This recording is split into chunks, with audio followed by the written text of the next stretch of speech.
नमस्कार साथियों, मैं सुनील को स्वागत करता हूं ट्रिपल सी के प्रैक्टिस क्वेश्चन में। क्या आपने भी अपना ट्रिपल सी का फॉर्म जून, जुलाई या अगस्त महीने में भरा है? तो ये मानिए कि आपका ट्रिपल सी का एग्जाम सितंबर महीने में होने वाला है।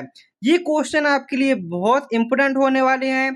टोटल 50 क्वेश्चन हैं और जिस प्रकार से ट्रिपल सी परीक्षा में क्वेश्चन पूछे जाते हैं उसी प्रकार से क्वेश्चन है ऑब्जेक्टिव और ट्रू फॉल्स, क्योंकि आपके एग्जाम में दो प्रकार के क्वेश्चन पूछे जाते हैं। आपको एक भी क्वेश्चन मिस नहीं करना है। यहाँ पर आपके क्वेश्चन बाइलिंगुअल हिंदी और इंग्लिश दोनों लैंग्वेज में होने वाले हैं। तो यह क्लास आपके लिए बेहद इंपोर्टेंट होने वाली है। साथ में यदि आपने चैनल को सब्सक्राइब नहीं किया है तो आप चैनल को सब्सक्राइब कर सकते हैं यदि आपको क्लास पसंद आए तो, क्योंकि मैं यहाँ पर आपके लिए डेली ट्रिपल सी की प्रैक्टिस सेट चलाने वाला हूँ। जब तक कि आपका सितंबर माह वाला एग्जाम नहीं हो जाता, प्रैक्टिस क्वेश्चन आएंगे तो एक आपको शाम को स्ट्रेटजी वाला वीडियो मिल जाएगा जिसमें हम बताएंगे कि हम सिलेबस को किस प्रकार करेंगे और हमारा जो प्रैक्टिस क्वेश्चन होगा वो किस प्रकार से होगा। तो सारा कुछ आपको अगली वीडियो में पता चलेगा कि हमारी क्लास कौन सी क्लास कितने टाइम चलेगी और हम अपने जो 20 दिन का समय बचा हुआ है, जैसे आप सभी जानते हैं आज आपकी डेट 9 अगस्त हो चुकी है और आपका जो 20 दिन बचे हुए हैं, क्योंकि सितंबर माह में आपका पेपर होने ही वाला है। तो हम अपनी 20 दिनों में अपनी तैयारी किस प्रकार करेंगे, तो आज शाम को वीडियो आने वाला है तो उस वीडियो को देखना ना भूलें, क्योंकि उस वीडियो में सारा कुछ बताने वाला हूँ 20 दिनों में हम अपनी तैयारी को किस प्रकार करेंगे। तो आपको इस क्लास को बिल्कुल भी मिस नहीं करना है, क्योंकि यह क्लास आपके लिए बेहद इंपॉर्टेंट होने वाली है। क्योंकि इस क्लास के माध्यम से पता चलेगा कि आप वर्तमान में किस स्तर पर तैयारी चल रही है और आपको अभी तैयारी करने की कितनी आवश्यकता है। तो वीडियो के अंत में जरूर बताना है कि टोटल 50 क्वेश्चनों में से आपने कितने क्वेश्चन के आंसर सही दिए हैं। क्वेश्चन नंबर 1 पूछा गया है, रुपे डेबिट कार्ड क्या है? जो आपका रुपे डेबिट कार्ड है आखिर ये क्या है? लिखा इंग्लिश में लिखा हुआ है what is a RuPay debit card. तो क्वेश्चन आपको हिंदी इंग्लिश दोनों में मिलेगा। तो आप क्वेश्चन जो इंग्लिश मीडियम वाले छात्र तो इंग्लिश क्वेश्चन पढ़ते जाएंगे, मैं यहाँ पर हिंदी में एक्सप्लेन करने वाला हूँ। तो पूछा गया है रुपे डेबिट कार्ड क्या है, तो याद रखेंगे यह आपका एक प्रकार का डोमेस्टिक डेबिट कार्ड है।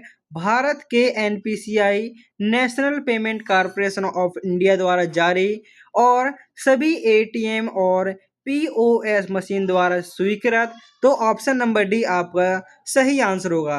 रुपे भारतीय भुगतान नेटवर्क है, तो ऑप्शन नंबर डी आपका यहाँ पर सही आंसर हो जाएगा।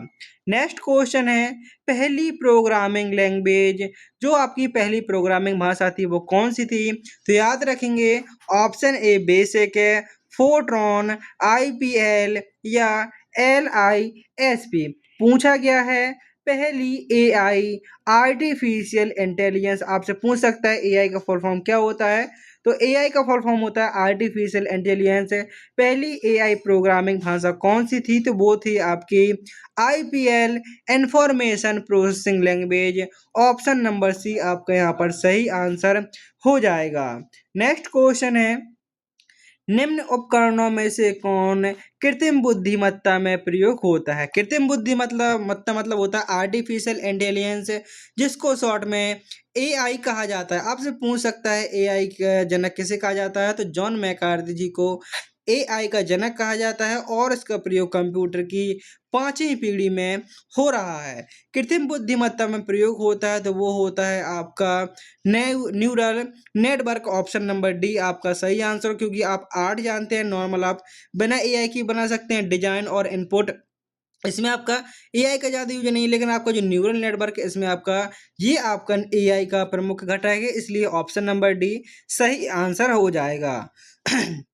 नेक्स्ट क्वेश्चन है क्वेश्चन नंबर 4, जिसमें पूछा गया है प्रेजेंटेशन में नई स्लाइड इंसर्ट करने के लिए कौन सी शॉर्टकट कुंजी का प्रयोग करते हैं? जैसे कि आपका लिब्रे ऑफिस इम्प्रेस है और आप उसमें न्यू स्लाइड लेना चाहते हैं, तो न्यू स्लाइड लेने के लिए किसका प्रयोग करते हैं? तो याद रखेंगे न्यू स्लाइड लेने के लिए कंट्रोल एम का प्रयोग होता है। और यदि आपसे यहीं पर पूछता न्यू प्रेजेंटेशन लेने के लिए किसका प्रयोग करते हैं?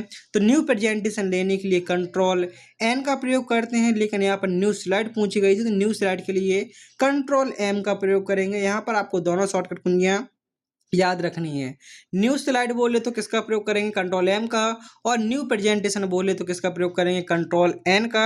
यहाँ पर आपको बिल्कुल भी कंफ्यूजन नहीं होना है। और आपको किसी भी क्वेश्चन में या आपको ट्रिपल से संबंधित कोई भी डाउट होता है तो आप हमसे कमेंट बॉक्स में पूछ सकते हैं, क्योंकि काफ़ी समय से आपकी ट्रिपल सी क्लास नहीं हुई है। लेकिन अब आपसे मैं प्रॉमिस करता हूँ कि आपकी क्लास डेली रेगुलरली चलेंगी। और आपके जो भी कमेंट होंगे आप टेलीग्राम ग्रुप से जुड़ सकते हैं, जहाँ पर आपके सारे डाउट क्लियर किए जाते हैं। तो आप टेलीग्राम ग्रुप से भी जुड़ सकते हैं, उसकी लिंक आपको इसी डिस्क्रिप्शन बॉक्स में मिल जाएगी। और आप कमेंट बॉक्स में भी जो भी क्वेश्चन पूछेंगे उसका आपको रिप्लाई 24 घंटे के अंदर जरूर मिलेगा। क्लाउड कंप्यूटिंग के लाभ कौन कौन से, जो आपको क्लाउड कंप्यूटिंग है आखिर इसके लाभ कौन कौन से हैं। ऑप्शन ए कम लागत, ऑप्शन बी अधिक सुरक्षित, ऑप्शन सी तेज गति, ऑप्शन डी ये सभी। तो आपका यहाँ पर ऑप्शन नंबर डी सही आंसर हो, क्योंकि क्लाउड कंप्यूटिंग लागत घटाता है, सुरक्षा बढ़ाता है और गति को तेज करता है। और आपको जो क्लाउड कंप्यूटिंग में डेटा स्टोर होता है उसको आप कहीं से भी एक्सेस कर सकते हैं। तो यह आपके एक प्रकार का लाभ है।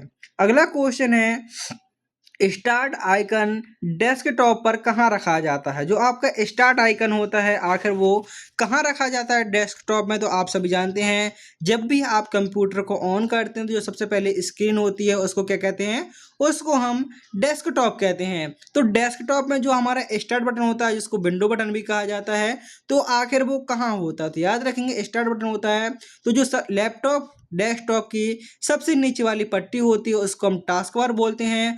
आप देखेंगे जो टास्क बार होता है यहाँ पर हमारा ऑप्शन नंबर बी सही आंसर होगा। यहाँ पर आपका क्या होता है, यहाँ पर आपका स्टार्ट बटन होता है विंडोज 7 में। और इस साइड होता है नोटिफिकेशन एरिया, जहाँ पर आपको डेट, समय और नोटिफिकेशन आने वाली दिखती हैं। और इस पट्टी को क्या कहते हैं, टास्क बार कहते हैं। इस बात को अच्छे से याद रखेंगे।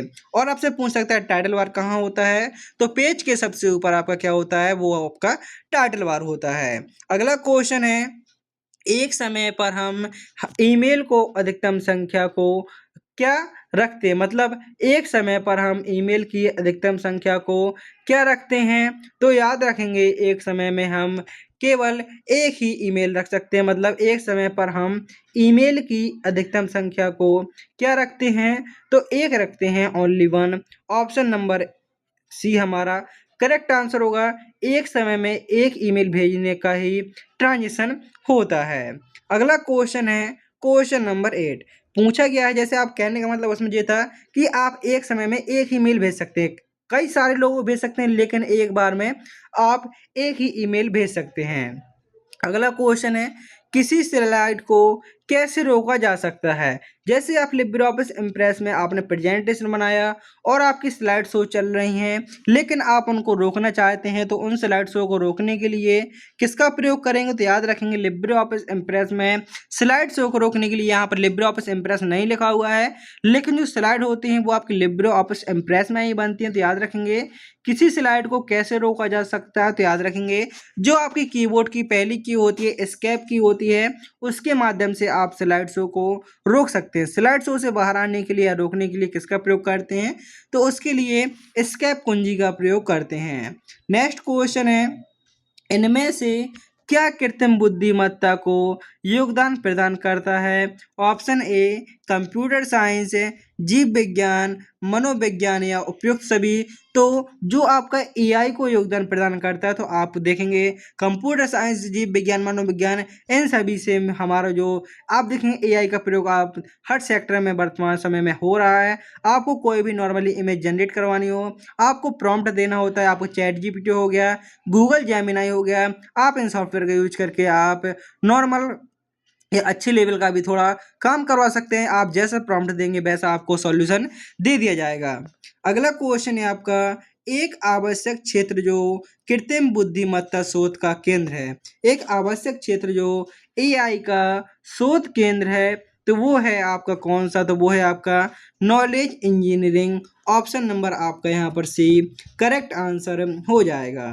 अगला क्वेश्चन है, निम्न उपकरणों में से कौन कृत्रिम बुद्धिमत्ता में प्रयोग किया जाता है। आप देखेंगे एआई से क्वेश्चन है आपके, क्योंकि जो आपके आप देखेंगे इस चैनल पर लगातार 2 साल से अधिक हो गया है क्लास चलते चलते, और हमेशा आपको वो कंटेंट दिया जाता है, वो क्लास में पढ़ाया जाता है जो आपके एग्जाम में पूछे आने के अधिक से अधिक चांस हो। तो आप देखेंगे इसको आप एआई का क्वेश्चन हमेशा से ज़्यादा पूछा आ रहा है, क्योंकि एआई का ही युग चल रहा है वर्तमान में। तो कृत्रिम बुद्धिमत्ता में प्रयोग किया जाता है, तो वो है आपका न्यूरल नेटवर्क, जो क्वेश्चन आप पहले ही पढ़ चुके हैं। ऑप्शन नंबर डी आपका यहाँ पर सही आंसर होगा। और यदि आपको ट्रिपल सी दिव्यास्त्र 2.0 के बारे में जानकारी नहीं है, तो मैं आपको यहाँ पर जानकारी दूंगा, क्योंकि अभी आपके पास 20 दिन तो ये पूरे बचे हुए हैं, और इसके बाद आपका सितंबर माह में एडमिट कार्ड आएगा। लगभग 8 से 10 सितंबर से आपके एग्जाम स्टार्ट होंगे। मतलब ये मान के चलिए कि लगभग आपके 25 दिन का बचा हुआ है समय। तो आप अपने इस 25 दिनों में तैयारी कैसे कर सकते हैं, तो ट्रिपल सी दिव्यास्त्र 2.0 ऐसे पीडीएफ के अंदर आपको ट्रिपल सी का जो ऑफिशियल सिलेबस है 9 चैप्टर हैं, तो प्रत्येक चैप्टर की जो इम्पोर्टेंट थ्योरी है उसको पूरा करवाया गया है। और साथ में जो आपके जैसे 9 चैप्टर हैं, तो प्रत्येक चैप्टर के 200 क्वेश्चन, 150 क्वेश्चन आपके ऑब्जेक्टिव और 50 क्वेश्चन ट्रू फॉल्स। इस प्रकार से एक चैप्टर के 200 क्वेश्चन और 9 चैप्टर के 1800 क्वेश्चन थ्योरी भी है और 1800 क्वेश्चन है। उसके बाद आपके लिए उसमें फुल फॉर्म, शॉर्टकट कुंजी, फॉर्मूले, सारा कुछ उसमें आपके इस पीडीएफ के अंदर उपस्थित है। और इसका प्राइस है 99, लेकिन 15 अगस्त के महा ऑफर पर इसको 50% ऑफ रखा गया है। केवल 49 रुपये में आपको ये पीडीएफ मिल जाएगा। आप यदि इस पीडीएफ को लेना चाहते हैं, तो आपको लेने के लिए दिए हुए व्हाट्सएप नंबर पर मैसेज करना है और लिखना है हेलो सर, ई बुक पीडीएफ है। तो आपके पास एक स्कैनर आएगा, जैसे ही आप पेमेंट कर देते हैं तो तुरंत आपके पास वो पीडीएफ पहुंच जाएगा। तो ये मानिए, यदि आप इस पीडीएफ को पूरा पढ़ लेते हैं तो आपका ट्रिपल सी का एग्जाम बहुत अच्छा होने वाला है, क्योंकि जो आपका ऑफिशियल सिलेबस है और साथ में आपके यूट्यूब पर फ्री पूरी क्लास होने वाली है। एग्जाम से पहले आपकी मैथन क्लास होने वाली है। ये मान के चलिए कि आपको यदि इस चैनल पर एक बार आए हैं आप, तो यहाँ पर आपके लिए बहुत अच्छा कंटेंट और आपके ट्रिपल सी पास करने के सारे टिप्स बताए जाते हैं कि आप किस प्रकार से कितना पढ़ेंगे। क्योंकि पढ़ने के लिए तो बहुत कुछ है, लेकिन हम उतना पढ़ेंगे जितने में हम आसानी से पास हो सकें। तो आपको सारा कुछ यहाँ पर, और 49 रुपये कोई आपके लिए ज़्यादा नहीं है, क्योंकि आपने 500-600 रुपये का फॉर्म भरा होगा। उसके बाद आप पेपर देने जाएंगे, तो आप सिर्फ 49 रुपये में इस पीडीएफ को ले सकते हैं। आपके व्हाट्सएप नंबर पर भेज दिया जाएगा। तो आप इस पीडीएफ को अभी 25 दिनों में आसानी से पढ़ लेंगे, क्योंकि हम इतना जानते हैं कि यदि हम हर चैप्टर के इंपोर्टेंट क्वेश्चन 200-200 कवर कर लेंगे, तो अपने एग्जाम को बेहतर ग्रेड से पास करेंगे। और मैथन क्लास है और जो आपके डेली प्रैक्टिस क्वेश्चन चलने वाले हैं, तो आप अपनी तैयारी को बेहतर कर लेंगे। क्योंकि हमारा ये उद्देश्य होता है कि हम अपनी तैयारी अपनी तरफ से पूरी करके जाएंगे। उसका पेपर कैसा भी आएगा, हम उस पेपर को सॉल्व करने का पूरा प्रयास करेंगे। क्योंकि पेपर कैसा भी आए, लेकिन हमने तैयारी अच्छे से की है, तो आप आसानी से पास हो सकते हैं। क्योंकि आपके एग्जाम में 100 क्वेश्चन आते हैं, और 100 में से यदि आपने 50 से 55 क्वेश्चन सही कर लिए, तो आप ट्रिपल सी पास कहलाएंगे। तो आपको लगभग इतना एवरेज करने के लिए, आप यदि अभी भी 25 दिन अच्छे से तैयारी कर लेते हैं, तो आपका इतना एवरेज स्कोर आ सकता है। तो अभी इस तैयारी में लग जाइए। और यहाँ पर मैं आपको ठीक उसी प्रकार की सारी तैयारी कराने वाला हूँ। तो आप पीडीएफ को ले सकते हैं दिए हुए व्हाट्सएप नंबर पर मैसेज करके। अगला क्वेश्चन है, 2000 के नोट का रंग कैसा होता है। जो 2000 का नोट है, आखिर इसका रंग कैसा होता है, तो याद रखेंगे आपने नोट सबने देखा होगा। और आप देखेंगे ऑप्शन इस प्रकार से है, इसका रंग कैसा होता है, तो आपका इसका रंग होता है मैग्नेटा। ऑप्शन नंबर आपका यहाँ पर बी सही आंसर हो जाएगा। नेक्स्ट क्वेश्चन है, जिसमें पूछा गया है, वर्तमान क्लाउड में कितने प्रकार के सर्विस मॉडल होते हैं। जो वर्तमान क्लाउड है, आखिर इसमें कितने प्रकार के सर्विस मॉडल होते हैं, तो इसमें आपके टोटल 3 प्रकार के सर्विस मॉडल होते हैं। कौन कौन से, IaaS, PaaS और SaaS। इनका मतलब क्या होता है, तो IaaS का मतलब होता है infrastructure as a service, SaaS का फुल फॉर्म होता है सॉफ्टवेयर एज ए सर्विस, और PaaS का फुल फॉर्म होता है प्लेटफॉर्म एज ए सर्विस। अगला क्वेश्चन है, मुख्य मेमोरी किसके समन्वय से कार्य करती है। तो जो आपका मुख्य मेमोरी है, वो किसके समन्वय से कार्य करती है, तो याद रखेंगे वह आपके CPU से काम करती है। तो ऑप्शन नंबर आपका, क्योंकि आप जो भी डेटा इनपुट करते हैं, सारा कुछ आपका CPU जो आपका सेंट्रल प्रोसेसिंग यूनिट होता है, प्रोसेस होने के बाद ही आपको मॉनिटर पर दिखाई देता है। तो प्रमुख मेमोरी किसके समन्वय से कार्य करती है, तो वो होता है आपका सीपीयू, और सीपीयू की फुल फॉर्म होती है central processing unit. Micro processor जो कंप्यूटर का मस्तिष्क होता है उसे क्या कहा जाता है, जो माइक्रो प्रोसेसर होता है जिसको कंप्यूटर का मस्तिष्क कहा जाता है, आखिर उसे माइक्रो प्रोसेसर जो कंप्यूटर का मस्तिष्क होता है वो उसे क्या कहा जाता है, तो उसे कहा जाता है आपका माइक्रोचिप है। ऑप्शन नंबर आपका यहाँ पर बी सही आंसर होगा। और पूछ सकता है कंप्यूटर का मस्तिष्क सीपीयू को भी कहा जाता है, सीपीयू कंप्यूटर का मस्तिष्क से। अगला क्वेश्चन है आपका जिसमें पूछा गया है कंप्यूटर द्वारा उत्पादित परिणाम क्या कहलाता है। कंप्यूटर द्वारा जो उत्पादित परिणाम होता है आखिर वो क्या कहलाता है, तो याद रखेंगे वह कहलाता है आपका आउटपुट। जैसे आपने कंप्यूटर को कुछ भी कीबोर्ड के माध्यम से इंस्ट्रक्शन दिए, तो कीबोर्ड से आपने इंस्ट्रक्शन दिए, सीपीयू उसको प्रोसेस करेगा और मॉनिटर पर उसका आउटपुट दिखाएगा। तो जो कंप्यूटर द्वारा उत्पादित परिणाम होते हैं वो क्या कहलाते हैं, वो आपके आउटपुट कहलाते हैं। नेक्स्ट क्वेश्चन में पूछा गया है इनपुट का आउटपुट में रूपांतरण किसके द्वारा किया जाता है। जो आपके इनपुट से आउटपुट में रूपांतरण होता है आखिर वो किसके द्वारा किया जाता है, तो याद रखेंगे वो आपका इनपुट और आउटपुट द्वारा किया जाता है। ऑप्शन नंबर आपका यहाँ पर सी करेक्ट आंसर हो जाएगा। प्रोसेस डेटा को क्या कहते हैं, जो डेटा आपका प्रोसेस हो जाता है आखिर उसको क्या कहा जाता है, तो याद रखेंगे प्रोसेस डेटा को हम आउटपुट कहते हैं। जो डेटा आपका प्रोसेस हो जाता है वो किसके रूप में होता है, तो वो आपका आउटपुट के रूप में दिखता है। Option number A correct answer होगा। नेक्स्ट क्वेश्चन में पूछा गया सीपीयू। सीपीयू का मुख्य भाग कौन सा है। जो सीपीयू का मुख्य भाग होता है आखिर वो कौन सा होता है, control unit, memory, arithmetic logic unit या ये सभी।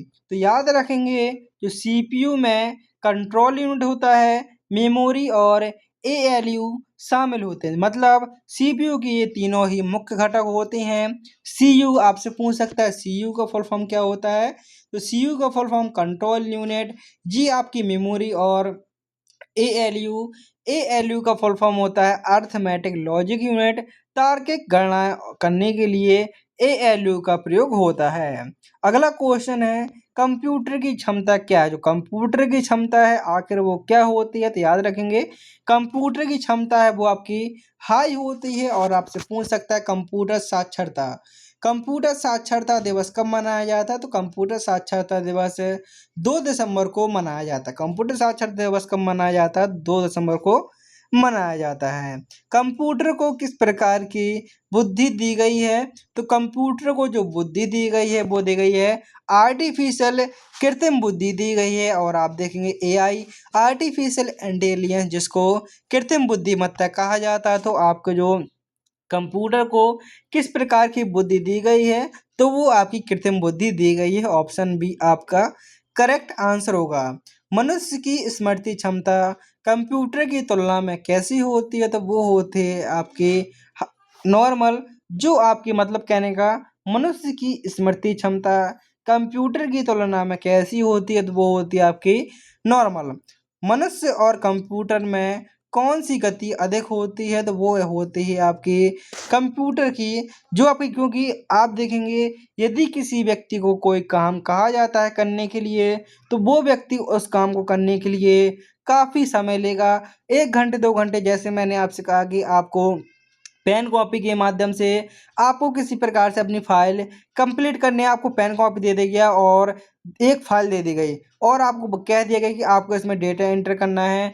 लेकिन यदि आप उसी डेटा को कंप्यूटर में एंटर करेंगे, कंप्यूटर में काम करेंगे, तो आप उस काम को जल्दी कर सकते हैं। जैसे आपको एक्सेल में देखेंगे, एक्सेल में आप फॉर्मूले के माध्यम से किसी प्रकार की कैलकुलेशन को आसानी से कर सकते हैं। नॉर्मल करेंगे आपको बहुत ज़्यादा समय लगेगा।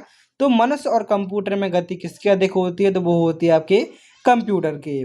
भारत में विकसित सुपर कंप्यूटर का निर्माण किस संस्था ने किया। जो भारत में निर्मित सुपर कंप्यूटर है आखिर उसका निर्माण किस संस्था द्वारा किया गया, तो उसका निर्माण किया गया था सीडेक द्वारा। और भारत का पहला सुपर कंप्यूटर कौन सा था, तो याद रखेंगे भारत का जो पहला सुपर कंप्यूटर था वो था आपका परम 8000। भारत का पहला सुपर कंप्यूटर कौन सा था? परम 8000, जिसको विजय भाटकर पांडुरंग द्वारा बनाया गया। इस बात को भी आप अच्छे से याद रखेंगे। नेक्स्ट क्वेश्चन है WWW का आविष्कार किसके द्वारा किया गया? इसकी फुल फॉर्म क्या होती है?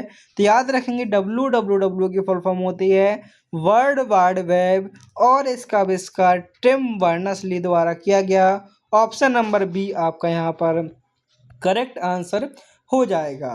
कंप्यूटर का दिमाग क्या कहलाता है? तो कंप्यूटर का दिमाग आपका CPU कहलाता है। और रैम और रोम की फुल फॉर्म क्या होती है? तो रैम की फुल फॉर्म होती है रैंडम एक्सेस मेमोरी। रैम की full form random access memory, और रोम की full form read only memory होती है।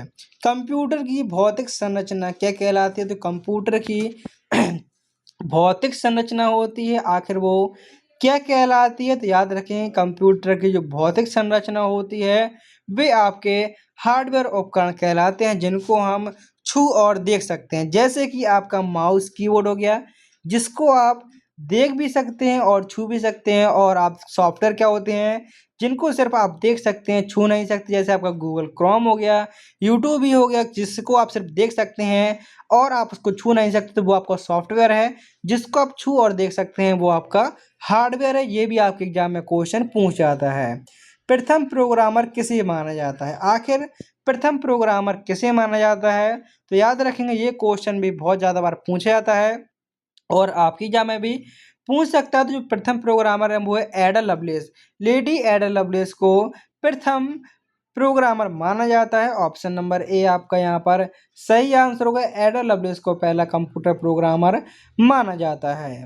नेक्स्ट क्वेश्चन है जिसमें पूछा गया है कंप्यूटर की शब्दावली में इंफॉर्मेशन का अर्थ क्या होता है? काफ़ी क्वेश्चन आपको समझ में आ रहे होंगे, काफ़ी नहीं समझ में आ रहे होंगे। तो आपको जो पहली क्लास है, अब आपकी डेली क्लास चलेगी, वो उसका टाइम में आपको जो हमारी नाइट में क्लास आने वाली है उसमें सारा कुछ कंफर्म करने वाला हूँ। कंप्यूटर की शब्दावली में इंफॉर्मेशन को क्या कहते हैं, उसका अर्थ क्या होता है? तो उसका अर्थ होता है आपका स्पष्ट व उपयोगी रूप में परिवर्तित डेटा। ये आपका उसका अर्थ होता है। नेक्स्ट क्वेश्चन है, और जो आपकी नाइट में क्लास आने वाली है वह क्लास आपकी आज शाम 8 बजे आने वाली है, जिसमें आपको ईबुक के बारे में बहुत अच्छे से जानकारी मिलेगी, कोर्स के बारे में जानकारी मिलेगी। सारा कोर्स आपका यूट्यूब पर बिल्कुल फ्री में पढ़ाने वाला हूँ। तो उसके बारे में बताऊंगा कि कौन सी क्लास हमारी किस प्रकार चलेगी। तो आज शाम 8 बजे जोड़ना ना भूलें, उस क्लास को देखना ना भूलें। इसलिए आप चैनल को सब्सक्राइब जरूर कर लें, जिससे कि वो आपकी क्लास मिस ना हो। माइक्रो कंप्यूटर घरेलू उपयोग में भी शामिल माइक्रो कंप्यूटर घरेलू उपयोग में भी आता है। तो इसका आंसर होगा सही, क्योंकि माइक्रो कंप्यूटर आपके नॉर्मली घरेलू उपयोग में भी आता है। तो आपके एग्जाम में दो प्रकार के क्वेश्चन आते हैं, मैंने आपको स्टार्टिंग में ही बताया था। ऑब्जेक्टिव और ट्रू फॉल्स, मतलब 4 ऑप्शन वाले क्वेश्चन और 2 ऑप्शन वाले क्वेश्चन। डेटा को इकट्ठा करके उसे सूचना में बदलने की प्रक्रिया क्या कहलाती है? तो वो प्रक्रिया आपकी डेटा को इकट्ठा करके उसे सूचना में बदलने की प्रक्रिया क्या कहलाती है? तो आप देखेंगे इसका आंसर होगा सही। मतलब कहने का क्या है, data processing is processed of collecting data and converting it into information. तो आप देखेंगे डेटा को इकट्ठा करके उसे सूचना में बदलने की प्रक्रिया इंफॉर्मेशन कहलाती है। ऑप्शन नंबर आपका ए आपका सही आंसर होगा। डेटा प्रोसेसिंग से सूचनाएं बनती हैं। क्या बनती हैं? सूचनाएं बनती हैं। ALU का प्रमुख कार्य गणितीय क्रियाएं और तर्क की क्रिया करना होता है। तो मैंने आपको बताया था कि गणितीय गणना करने के लिए ALU का प्रयोग होता है, और वहाँ पर आपके तार्किक गणनाएं भी हो जाती हैं। मतलब जैसे आप देखेंगे इस 4 और 5 में कौन बड़ा है, तो आप देखेंगे इस प्रकार के भी चिन्ह आपके मतलब तर्क के अनुसार भी इसके आंसर आपके ALU के माध्यम से होते हैं। तो आप देखेंगे क्वेश्चन में पूछा गया था, तो इसका आंसर होगा आपका सही। CPU को कंप्यूटर का मस्तिष्क कहा जाता है। तो ये क्वेश्चन आप 2 बार पढ़ चुके हैं, इसलिए इसका आंसर होगा सही। ISP का पूरा नाम क्या होता है? जो ISP होता है, तो याद रखेंगे ISP का फुल फॉर्म होता है internet service provider. Option number A आपका यहाँ पर सही आंसर होगा। ISP का full form internet service provider, internet सेवा प्रदाता, ये इसका फुल फॉर्म होता है। IMAP जो आपका IMAP होता है, इसका फुल फॉर्म क्या होता है? तो जो आपका IMAP प्रोटोकॉल होता है, इसका प्रयोग होता है ईमेल एक्सेस के लिए एक प्रोटोकॉल, और इसका फुल फॉर्म होता है internet message access protocol. Option number A आपका करेक्ट आंसर। IRCTC ने किस कंपनी के साथ मिलकर इंटरनेट टिकटिंग प्रणाली शुरू की? तो वो है आपकी ITC। IRCTC ने ITC के साथ मिलकर ऑनलाइन टिकटिंग शुरू की। ऑप्शन नंबर आपका सी करेक्ट आंसर होगा। डगलस एंजलबर्ट ने स्टैनफोर्ड रिसर्च लैब में माउस का आविष्कार किया। तो पहला क्वेश्चन आपको यही याद रखना है, माउस का आविष्कार किसके द्वारा किया गया? तो माउस का आविष्कार डगलस एंजलबर्ट ने किया। कहाँ किया? तो स्टैनफोर्ड रिसर्च लैब में किया। कब किया? तो 1964 में विकसित होकर 1970 के दशक में इसको पेटेंट मतलब इसको प्रस्तुत किया। तो ऑप्शन नंबर आपका यहाँ पर सी सही आंसर होगा, मतलब 1970 में यह आपका पूरी तरीके से प्रसिद्ध हुआ। और आविष्कार आपसे पूछे तो यदि क्लियर डेट पूछे तो इस क्लियर डेट 1964 है। माउस का आविष्कार कब हुआ? तो किसी चीज़ का आविष्कार हो जाता है लेकिन उसके बाद वो अस्तित्व में मतलब उसको अच्छी तरीके से प्रसिद्ध हुआ कब वो हुआ? तो वो आपका 1970 में हुआ, और 1970 का ये दशक था। अगला क्वेश्चन है, डिजिटल कंप्यूटर कितनी गहराई से कार्य करता है? तो वो है आपके करोड़ों मिलियंस के अकॉर्डिंग आपका कितनी गहराई में तो काम करता है, तो मिलियंस में आपका वो काम करता है। इंटीग्रेटेड सर्किट जो आपकी IC चिप है, आपने कंप्यूटर की यदि पीढ़ियाँ पढ़ी होंगी तो कंप्यूटर में टोटल 5 पीढ़ियाँ, 5 में से तीसरी पीढ़ी में IC का प्रयोग किया गया था। इसका आविष्कार किसके द्वारा किया गया था? तो याद रखेंगे इसका आविष्कार जैक किल्बी द्वारा किया गया था। इंटीग्रेटेड सर्किट का आविष्कार जैक किल्बी द्वारा किया गया था। ऑप्शन नंबर ए आपका यहाँ पर करेक्ट आंसर होगा। कंप्यूटर की मेमोरी में डाले गए कार्य को कौन प्रदर्शित करता है? तो जो आप कंप्यूटर में जो भी लिखते हैं तो वो सारा कुछ कहाँ प्रदर्शित होता है? तो वो है हमारा सारा कुछ मॉनिटर पर प्रदर्शित होता है, और ये एक प्रकार की हमारी आउटपुट डिवाइस होती है।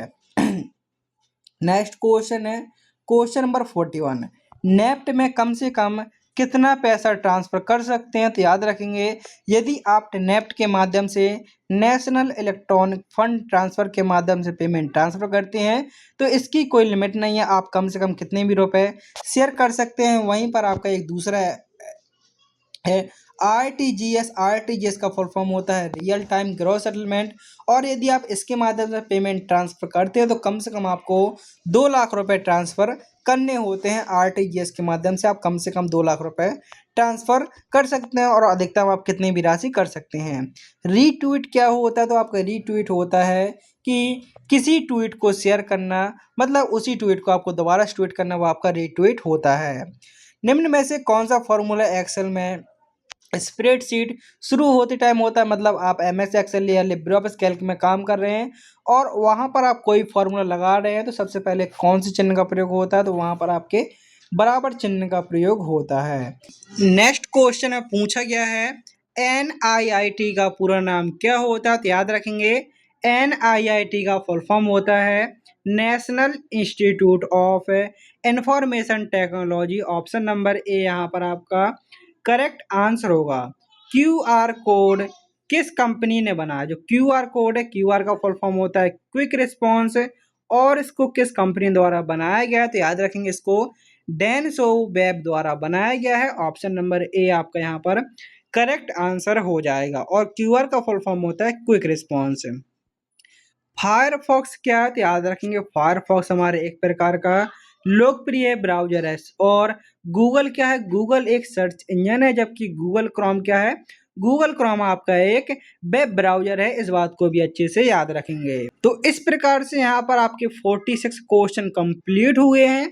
आज की क्लास में 46 क्वेश्चन होंगे और डेली आपकी क्लास चलने वाली है, तो आपको उसका टाइम भी जो नाइट में क्लास आने वाली हो उसमें सारा कुछ कंफर्म कर दिया जाएगा। तो कमेंट में जरूर बताएं कि आप ये क्लास कहाँ से देख रहे हैं, आपने 46 में से कितने क्वेश्चनों के आंसर सही दिए हैं, और यदि आपने अभी तक PDF के लिए मैसेज नहीं किया तो आप PDF के लिए मैसेज कर सकते हैं। ओनली 49 में आपके व्हाट्सएप नंबर पर उस PDF को भेज दिया जाएगा। तो मिलते हैं हम अपनी अगली वीडियो में, जब तक के लिए जय हिंद, जय भारत, वंदे मातरम।